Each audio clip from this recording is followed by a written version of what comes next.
জল খাবো না, কেন? খালি মাথা মাথা খাবো। তাহলে আমি রান্না করলাম কার জন্য সব? পাপার জন্য, তোমার জন্য। পাপা এখন খাবে না তো? তো তবে খাবে আবার তো। রাত্রিবেলা বিয়ে বাড়ি যাওয়া।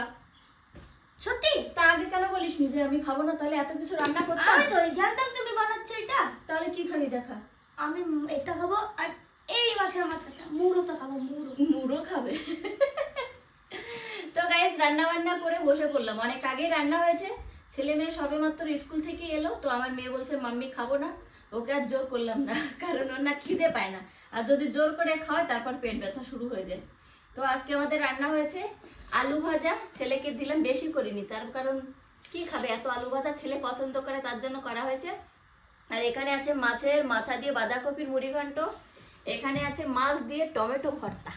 হেব্বি লাগে খেতে, আমার তো ভীষণ ভালো লাগে, এটা শিখেছি আমার মার কাছ থেকে। আর এখানে আছে পালং শাক দিয়ে মাছের